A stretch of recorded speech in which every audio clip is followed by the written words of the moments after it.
Quédate en Radio Sputnik.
Viajamos con Sputnik alrededor del mundo.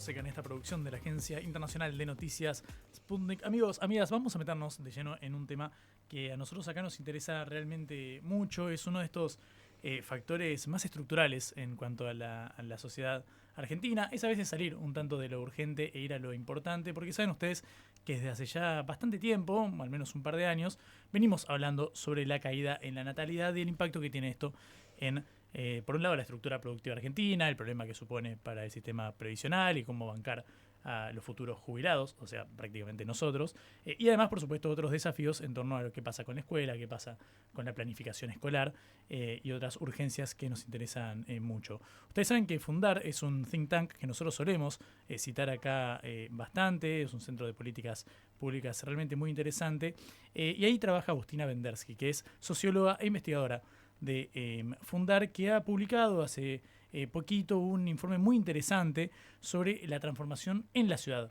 de Buenos Aires particularmente, obviamente signada por estos cambios estructurales, pero con un énfasis acá en la capital de la República Argentina, y hay muchos temas para charlar al respecto. Agustina, ¿cómo estás? Gracias por venir. Bueno, muchas gracias por invitarme. Buenos días a todos y todas. Buen día. A ver, para empezar, en este informe hablan de la ciudad en transformación. Me interesa empezar por lo más obvio. ¿En qué consiste esa transformación? Bueno, buenísimo.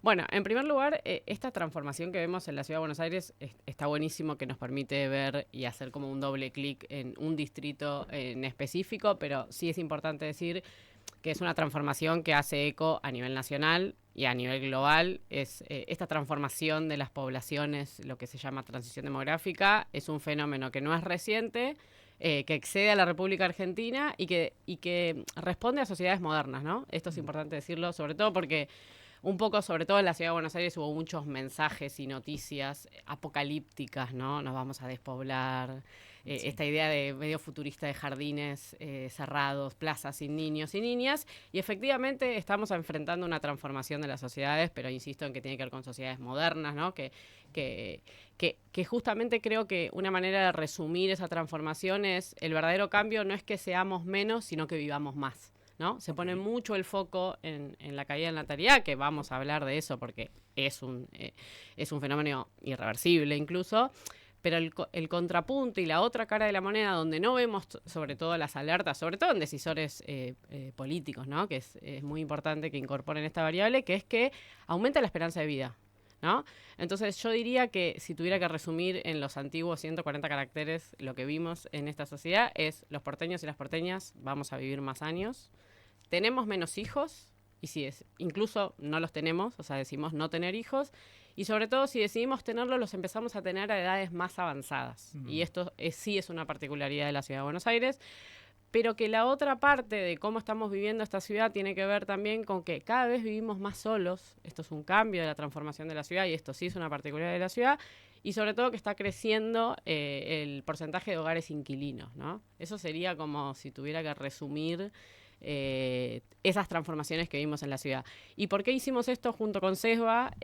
Porque creemos que justamente hay que incorporar esta variable de la transformación de la población y de cómo estamos viviendo para tomar decisiones ahora, ¿no? Vamos hacia una ciudad en la que va a haber más personas mayores viviendo. La pregunta es cuánto estamos considerando esto en nuestros diseños de políticas urbanos, de sistema de salud mental, de vivienda, etcétera. Y sobre todo atender la caída de natalidad pensando que la pregunta que yo me haría es ¿por qué hay que revertirla? ¿Para qué queremos más gente, no? Digo, ¿por qué queremos más niños, no? Vos decías hace un ratito el sistema previsional. Bueno, no me voy a meter ahí porque no nos metimos ahí en el informe, pero digamos, el sistema previsional hoy hoy es deficitario y no tiene que ver con que hay menos aportantes en términos de nacimiento, sino que tenemos un alto porcentaje de informalidad. Entonces, podríamos justamente resolver esto primero vía formalización. Si pensamos en el mundo del trabajo está cambiando, ¿no? Digamos, si pensamos, es como que hay muchas transformaciones que es como si usáramos categorías de sociedades viejas para pensar sociedades modernas que van hacia otra manera de concebirlo. Y con respecto a esto que me parece importante en términos del envejecimiento, esto de por qué los porteños vamos a vivir más años, porque en 1991 la esperanza de vida era para los varones de 70, para las mujeres 75, para 2040 vamos hacia una esperanza de vida de 80 años, tanto para varones y mujeres. Ahí hubo un dato que a mí me llamó mucho la atención, me encantaría hacer doble clic, se achicó un poco la brecha entre varones y mujeres, eso es para estudiar, digamos, para la sociología, por qué se está achicando un poco, si bien no se revierte del todo, bueno, ahí la esperanza de vida de varones y mujeres está cambiando. Y me parece que lo más interesante, y sobre todo en esto, para esta idea medio fatalista de la caída de natalidad, que si bien en la Ciudad de Buenos Aires la tasa global de fecundidad cae en todos los grupos etarios de alguna manera, digamos, la tasa global en promedio cae, en mediados de los 80 la tasa de fecundidad era de 2 hijos por mujer, estamos en 1 hijo por mujer. Pero cuando hacemos doble clic y vemos qué pasa con la fecundidad por grupo etario, vemos que el fenómeno va en diferentes direcciones, ¿no? Y acá me parece algo muy importante a señalar, y lo decimos siempre, es, primero hay una buena noticia con la caída de la natalidad, es que parte de la caída de la natalidad lo explica la caída del embarazo adolescente, y eso quiere decir que hicimos las cosas bien. Si está cayendo, si parte de la caída la explica la caída del embarazo adolescente, que en 2011 en la ciudad cae con una tendencia a la baja, y en 2014 con un pico, y eso es correlato también a nivel nacional, y eso es una buena noticia. Sí, efectivamente, entre los grupos de 20 a 25 y de 25 a 29, mujeres cae, es una curva para abajo, y eso es muy gráfico. Ahora, ¿cuál es lo novedoso y cuál sería la mayor transformación de la Ciudad de Buenos Aires? Cuando ves lo que pasa en las mujeres de 35 a 39, ahí vemos que desde mediados de los 90 hasta el 2019, más o menos, crece la fecundidad de ese grupo. Cae un poco en 2019, pero ya vemos en 2014 que ya hay 10 nacimientos más cada 1000 mujeres. Y sobre todo las mujeres de 40, que si bien obviamente no revierten la caída total, eso quiere decir que las mujeres están decidiendo tener hijos más adelante en edad, y eso uno podría pensar si ve otros indicadores, inserción en el mercado de trabajo. En Argentina las mujeres, la matrícula a nivel universitario es mayormente femenina, digamos, eso tiene que ver con sociedades que están desafiando el rol único que tenían las mujeres antes de criar, y hay una mayor inserción en ese sentido, o sea, esa idea de no necesariamente ese es el único rol que tiene, y eso es correlato de sociedades modernas y no de lo contrario. Obviamente todas las políticas que permiten ayudar a decidir cuándo tener hijos y de qué forma. Y me parece que ahí el punto, más que, no quiero entrar en detalle, pero digamos, otros países que han intentado revertir esto, Corea del Sur, Japón, China pasó del hijo único, ahora abandonar la política de hijo único, no se revierte con políticas pronatalistas, las mujeres no se embarazan por un plan y tampoco por una transferencia, no pasaba antes y no pasa ahora. Ahora, la pregunta que nos podríamos hacer es ¿cuánto estamos acompañando a esas personas que deciden tener hijos? ¿no? Digo, la pregunta podría estar ahí, ¿no? ¿Qué sistema de cuidados tenemos? ¿Qué tipo de licencias? Bueno, en la Ciudad de Buenos Aires, por ejemplo, empleo público en la Ciudad de Buenos Aires cambió el sistema de licencias y tienen 15 días los empleados del gobierno de la ciudad. Digo, en definitiva, hay algo que sí se puede hacer respecto de en qué medida acompañamos esas decisiones de tener hijos. Creo que me parece que el foco no se pone ahí. Digamos, no vas a convencer a nadie de tener hijos y además hay una pregunta, insisto, la demografía incluso, ¿para qué? ¿No? Digamos, ¿por qué la idea de eso es necesariamente malo o bueno? A mí me parece que hay un informe muy interesante que sacó el Fondo de Población de Naciones Unidas, que hizo entrevistando a mujeres que ya terminaron el ciclo, digamos, de reproductivo, y les preguntaron cuántos hijos hubiesen querido tener, y la mayoría contestó 2, y cuántos tuvieron 1, ¿no? Entonces, ahí hay un dato, ¿no? A entender si efectivamente, perdón, si efectivamente es una decisión que está siendo frustrada por, podríamos hacer miles de hipótesis. Con SESBA estamos haciendo, este es el primero de 3 bloques, digamos, y de investigaciones. El que viene ahora es costo de vida en la ciudad, que para mí se va a tener que leer totalmente a contrapunto de esto. Y el tercero es sistema productivo, digamos. ¿Cuánto están influyendo estas decisiones, la economía, ¿no? La incertidumbre? Digo, dije al principio, ¿están creciendo los hogares o no, unipersonales? Sobre todo en jóvenes. O sea, si bien la mayoría de los hogares unipersonales que crecen en la Ciudad de Buenos Aires, el 40% ya son unipersonales, creció mucho en el rango etario de los jóvenes, tanto de mujeres como varones, si bien las mujeres de más de 60 en la Ciudad de Buenos Aires siguen explicando mucho ese crecimiento. Nosotros cuando vimos esos datos nos preguntamos, ¿no? Obviamente, ¿cuánto es una elección o es la imposibilidad hoy en una sociedad que ya sabemos, crece la individualización, el aislamiento, los temas de salud mental están siendo un tema, obviamente? Entonces, ¿cuánto de eso es una decisión o cuánto es la imposibilidad? Digo, hace unos años, yo digo que si sacamos una foto de la ciudad, en 1991 teníamos hogares grandes, o por lo menos más grandes que ahora, y 2 de cada 10 inquilinos. Ahora sacás la misma foto hoy, y el 40% son hogares de una sola persona. El 40%, es un montón. Entonces, con eso, y 3 de cada 10 inquilinos. Entonces, ¿cuánto de eso es una decisión? Estamos teniendo problemas para relacionarnos. Nos estamos yendo de la casa de nuestros padres a vivir solos y antes nos íbamos en algún esquema de familia, vínculo. No sé, digo, pienso en mi propia... Digo, me he ido a vivir con amigos, digo, ni siquiera estoy diciendo temas de pareja, digo, hay un creciente aislamiento que sin dudas podemos decir que es un negocio para muchos, para muchas, o sea, que estés solo con tu teléfono, que estés solo consumiendo, digo, que estés solo mirando plataformas, digo, hay algo del aislamiento y de la soledad que hoy es un negocio, entonces, ¿cuánto de eso explica estos números, no? Y sobre todo, desde nuestro lado, ¿no? Obviamente desde Fundar y desde SESBA, ¿cuánto se está incorporando en el diseño de políticas? O sea, vamos a una ciudad de mayor envejecimiento, vamos a una ciudad de muchas personas mayores, estamos atendiendo los temas de vivienda, porque digo, es muy probable que si hoy una persona a los 40 años, por dar un ejemplo, ahí hicimos un caso hipotético para ilustrar todo esto, una persona de 40 años hoy, es muy probable que en lo que sería su jubilación, por llamarlo por un periodo de tiempo, es muy probable que si hoy es inquilina, siga siendo inquilina. A diferencia de nuestras... y a su vez, como esas personas mayores van a vivir más años, es muy probable que tengamos que atender la demanda de nuestros padres y la demanda de nuestros hijos, sea 1, 2 o... Eso va a cambiar, ¿no? Vamos a tener esas vejeces inquilinas viviendo solas, estamos atendiendo eso. Y sobre todo hay algo, me parece que incluso con la caída de la natalidad, una oportunidad educativa. Hasta hace menos de 3, 4 años... Las vacantes, era tapa de todos los diarios. Ahora, la realidad de la Ciudad de Buenos Aires no es la de toda la Argentina. Tenemos un país vasto y bastante heterogéneo, en los que en algunos, el NEA, no tienen la caída de natalidad que tenemos en la Ciudad de Buenos Aires. La Ciudad de Buenos Aires es como a veces nosotros decimos, tipo, envejece a ritmo europeo, digamos. De hecho, me quería detener ahí, es Agustina Vendersky, con quien estamos conversando, es socióloga e investigadora del Centro de Investigación Fundar. Justamente por estos parámetros. Cuando vino acá Marcelo Rothman, el demógrafo, nos decía justamente este lado más positivo de la caída de la natalidad, que es por un lado la caída del embarazo adolescente, del embarazo no deseado, y por otro lado que suele ser producto de un mayor desarrollo económico. Entonces, hacia la comparación histórica con sociedades europeas.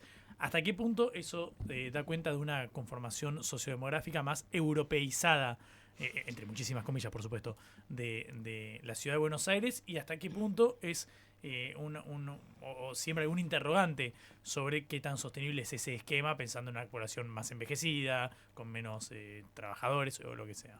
Sí, ahí me parece que hay dos puntos. O sea, depende de lo que hagas hoy. Hoy estamos en un momento, si bien insisto que los datos demográficos son a nivel nacional, estamos en un momento en lo que se llama el bono demográfico. Digamos, todavía las poblaciones centrales, que son las que se llaman en edad de trabajar, siguen creciendo y no se traduce ese peso a las poblaciones dependientes.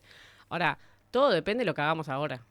El momento de hacer toda la inversión, el ahorro, el momento de pensar, la diferencia va a estar más en la productividad que en la cantidad de personas.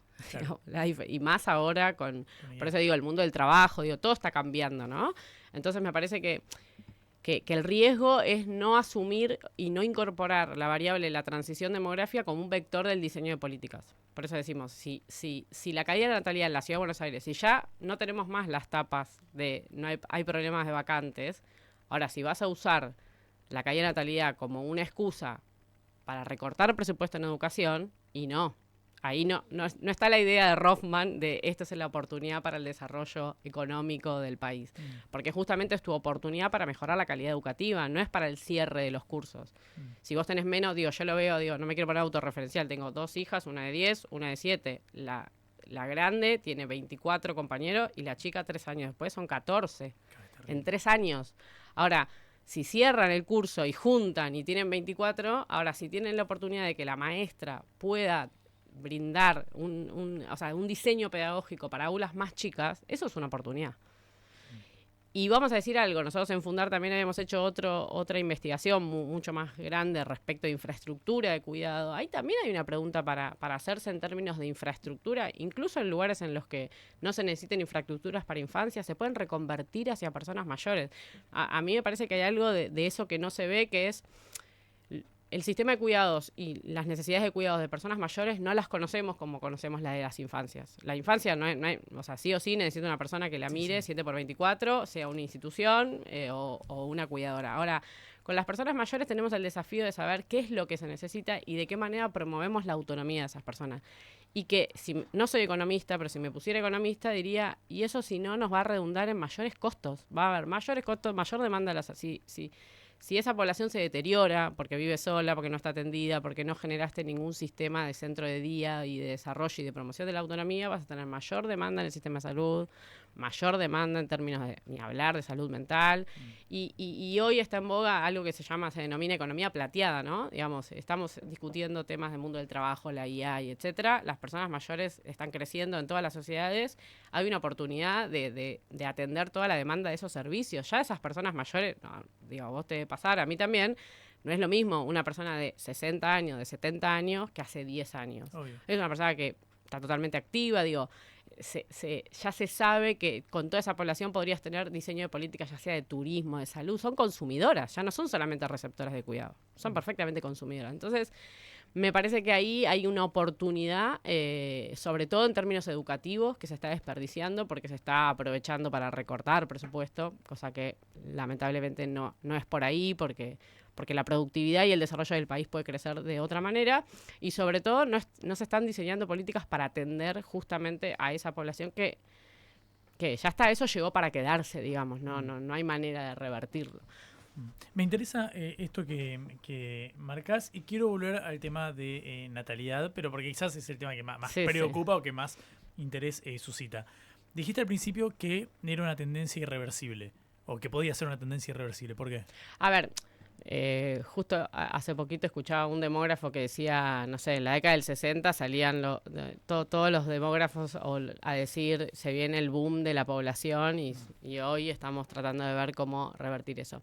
Cuando yo digo reversible, no sabemos qué va a pasar, la realidad es que no. Cuando digo reversible, no es reversible mediante políticas de estímulo a tener claro. En ese sentido, es una tendencia que no vas a cambiar, pero insisto, de la misma manera que las mujeres no se embarazaban por un plan, ¿no? La decisión de tener hijos hoy a mí me llamó mucho la atención, la escuchaba el otro día a Flor Alcaraz, que es periodista, que decía que incluso había bajado en la Ciudad de Buenos Aires el registro de personas en el registro de adopción. O sea, quiero decir, ni siquiera uno podría decir, bueno, hay un problema respecto hoy tenemos por suerte una ley de fertilización asistida, hoy hay muchas maneras de ser madre o padre, y sin embargo también está bajando la cantidad de personas que se anotan en el registro No de querés un adopción. hijo, no importa la vía. No importa, o sea, no es que no estamos pudiendo tener hijos, evidentemente es una decisión que no estamos tomando. Y ahí yo pienso, de verdad, yo que soy madre, pienso que fue bastante irresponsable esa decisión. No sé si fue basada en evidencia, pese a trabajar en un lugar que justamente lo promueve. Digo que hay algo de, incluso en el estudio de UFPA, que es muy interesante, miles de factores, desde personas que te dicen tengo miedo, qué va a pasar con el mundo a nivel cambio climático, incertidumbres económicas, incertidumbres de vivienda. Y hoy, de verdad, digo, en Argentina no nos olvidemos, hoy las licencias en la Argentina de los varones es de 2 días hábiles. Si tu hijo nace el viernes, vos el lunes estás trabajando. Entonces, a mí me pasó, digo, como mujer y como madre, cuando, ay, tengo el segundo hijo, no, pero yo no quiero interrumpir ahora todo en mi trabajo. Digo, hay algo de que en la medida que no promovamos un sistema que corresponsabilice, o sea, cuando ves los países, digo, salgo un minuto de la Argentina, los países que acompañaron, Francia, Dinamarca, los países que acompañan con sistemas de cuidados, la situación cambia. Digamos, y no en un sentido de revertir la caída, sino de acompañar a quienes efectivamente deciden tenerlos, ¿no? Y voy de nuevo, me parece que el foco no está en tener más gente, o sea, no me quiero poner fatalista, pero no es un mundo en el que tenemos que seguir poblándolo porque sí. No es poblar la Patagonia y poblar todo el país. Y además, insisto, ¿no? Las estadísticas, INDEC ya publicó las proyecciones, no nos vamos a despoblar, todavía siguen creciendo las ciudades centrales, el problema no está ahí, y voy de nuevo. No querramos resolver problemas estructurales de un sistema, por ejemplo, la famosa, vos la traías, ¿no? ¿Quién va a pagar la jubilación? Hoy no se puede pagar la jubilación, porque hoy es el sistema deficitario, porque es reflejo de un mercado de trabajo que tiene un alto grado de informalidad. Entonces, el problema no es la natalidad. Con respecto al sistema jubilatorio, ¿tenemos que pensar uno nuevo? Sin dudas. Estoy en Fundar, estamos siempre a favor de repensar eso, pero me parece que no es poner el foco en otro lado. El problema del sistema jubilatorio no es la caída de la natalidad. Hoy en Argentina tiene un problema estructural de antes, ¿no? Y me parece que no estamos viendo los problemas que nos van a venir justamente por no atender hoy inteligentemente. O sea, siempre decimos una frase que me parece que está bueno, que es, no se ve en la transición demográfica, se ve como con un tinte medio apocalíptico, pero nunca como una oportunidad. O de última como un desafío, porque digo, tampoco es negar que, bueno, qué va a pasar si efectivamente esta caída se profundiza. Digo, estamos viendo que a mí por eso me pareció, en el informe hicimos ese caso hipotético, porque también hay algo de, vos decís, bueno, las mujeres están retrasando la edad para ser madres. Por ejemplo, en la Ciudad de Buenos Aires pasamos de un promedio de 28 años a casi 33, ¿no? ¿En serio? De 28 a casi 33. ¿En cuánto tiempo? Y eso de la década del 90, por ejemplo. Okay. ¿No? Entonces, digo, ahora, si vos tenés un hijo a los 40 años, hago un ejercicio rápido, sí. A los 55 años, que todavía estás, sí, elijo creer en edad no jubilatoria trabajando, sí. Tenés un hijo de 18, o sea, probablemente todavía viviendo con vos, y probablemente un padre o una madre en el mejor escenario. Quiero decir, hay algo de todo eso que va a cambiar, porque esos padres o esas madres van a tener todavía a sus hijos en sus casas, cuando tengan 60, 65 años, pues van a tener hijos de 20, 22 todavía, ¿no? Eso sí efectivamente va a ser distinto. Me interesa esa parte de la conformación sociodemográfica. Vos citabas tu caso personal, voy a hacer lo mismo. Yo tengo 28 años y todos mis amigos, solo uno que está casado, ya bastante estable, que ya tiene el menú ser padre dentro de poco. Ojalá así sea, porque seríamos muy felices todos. Pero sacando esa excepción, te puedo nombrar 40 casos de memoria que ninguno lo tiene en el menú, incluso con parejas ya bastante consolidadas, porque uno está haciendo un posgrado, porque uno, lo que sea, o porque quieren viajar, ¿viste? Lo que surge, o incluso por esa idea de, bueno, me gustaría darle una calidad de vida más o menos parecida a la que recibí yo, joven de clase media, porteña, por así decirlo. Me interesa preguntarte hasta qué punto puede modificarse esta tendencia sin un cambio más bien estructural. Pues si nos fijamos que tenés más de la mitad de los menores de 35 años en negro o sin trabajo, y que las peores condiciones son justamente las que azotan a esa juventud, que es una población profundamente inclinizada, a menos que heredes, es muy difícil que seas propietario antes de los 30 y largos. ¿Hasta qué punto, sin cambiar todas esas condiciones, es posible pensar un escenario en el cual vuelva a bajar esa edad de paternidad o maternidad. Sí, es que vos incluso te voy a dar otro ejemplo, porque ahí justo vos estás hablando de ejemplos de personas que están en pareja, incluso aunque sea, lo tienen en el radar como una posibilidad, no ahora, bueno, más adelante. ¿Y qué hacemos con toda la gente que está sola? A mí Claro. es un tema que me preocupa muchísimo y creo que hay algo de eso que, una cosa es la elección, decir, bueno, yo efectivamente elijo estar sola, y otra cosa es cuánto efectivamente estamos perdiendo los espacios de socialización. Digo, cada vez son menos, cada vez las ciudades, o sea, digo, es como el tema del aislamiento, por eso digo que también hay que atender que es un negocio, quiero decir, digo, y conviene, y hoy los dispositivos, digo, de qué manera eso está siendo promovido, y en qué medida no hay justamente, digo, antes, ¿no? Pensemos en nuestras infancias, bueno, vos sos muy joven, yo soy un poco más grande, digo, se criaba un poco en red. Estaba la abuela, Sí. ¿no? Digamos, había un par... Y no porque tengan que seguir siendo ellas proveedoras de cuidado, porque digo, yo pienso en mi madre, que tipo, le tenés que pedir un turno en la agenda para cuidar a su nieto, y yo lo celebro. Al revés, Mucha más me parece... independencia. Exacto, me parece espectacular que no estén a disposición de eso. Ahora, me parece que hay que atender el tema de la soledad para efectivamente entender si eso es un problema. Digo, la Organización Mundial de la Salud, que no está más en la Argentina, pero está justamente armando comisiones sobre eso, Sí. hablan de la desconexión social, ¿no?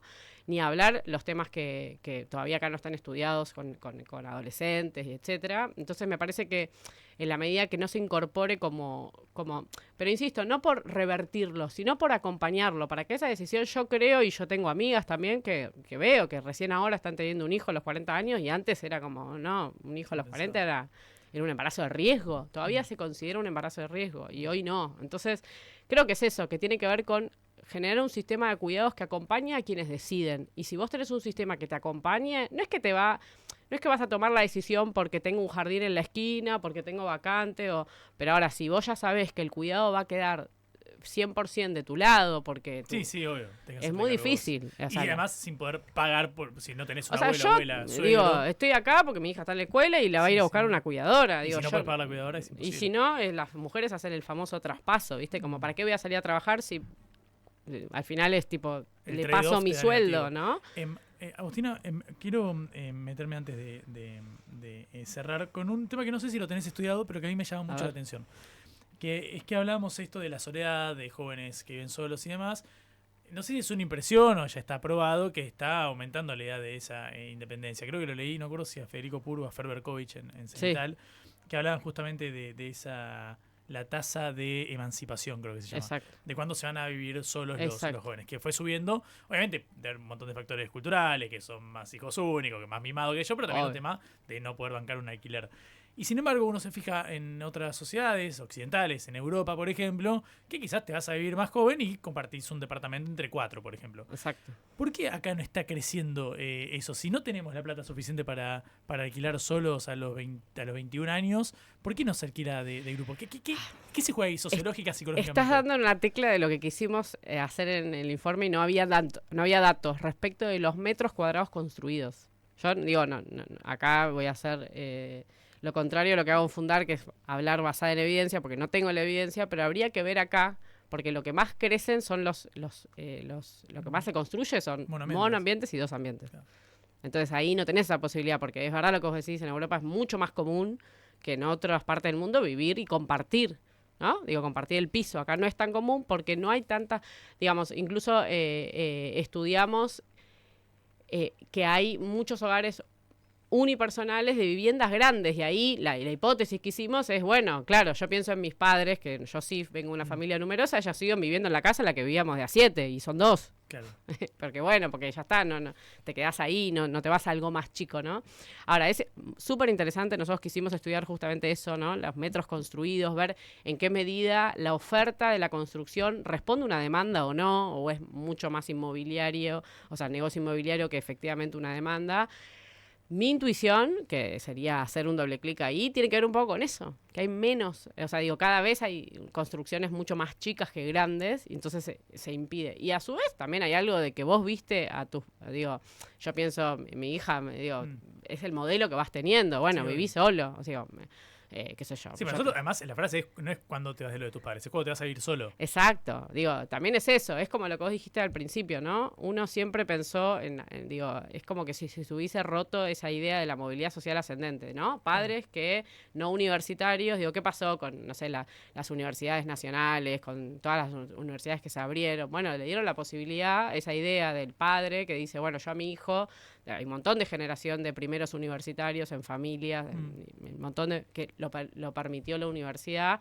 Bueno, acá pasa lo mismo. ¿Qué posibilidades hay? Digo, hoy la posibilidad de vivir solo es un privilegio. Es literal un privilegio. O sea, es casi imposible. Y yo pienso en cómo me fui a vivir yo con mi sueldo, con mi trabajo de 5 horas, yo vivía sola. Digo, podía. Era como una cosa que era súper accesible con un trabajo normal, iba a decir. No sé, hoy no hay eso. Hoy tenemos pluriempleo. Hoy, digo, como que realmente el mundo, por eso creo que hay algo de seguir mirando con unos anteojos que ya están todos distorsionados, ¿no? Como las categorías cambiaron. Y sobre todo también cambió, no sé, ahí habría que meter la otra variable, ¿no? ¿Cuánto estas nuevas generaciones piensan en el trabajo como un mecanismo de movilidad social y de socialización? Hoy la quieren pegar, como ven que la pegan, digo, hay que ver ahí, ¿no? Nosotros hay un corto que hicimos con Ofelia. ¿El de Encorta? El de Corta, que hicimos sobre mercado de trabajo, que está buenísimo, sí, ¿no? Como es el primero de los dos. Exacto, y uno sobre salud mental. El de mercado de trabajo fue muy interesante ver esa fragmentación en primera persona, ¿no? Yo pienso, tipo, siempre toda mi vida yo quería relación de dependencia, un aguinaldo, digo, yo soy de esa generación y hoy los pibes no valoran eso como un... Entonces, bueno, eso también genera mucha incertidumbre, porque si ya tenés un mercado inquilinizado, ¿no? De que no sabés si te van a renovar o no el alquiler, no sé qué, y encima no tenés un sueldo fijo, vamos a decir, tradicional, bueno, más incierto, y encima tener un hijo, y la verdad que bastante arriesgado, o sea, o por lo menos bastante osado, ¿no? En ese contexto.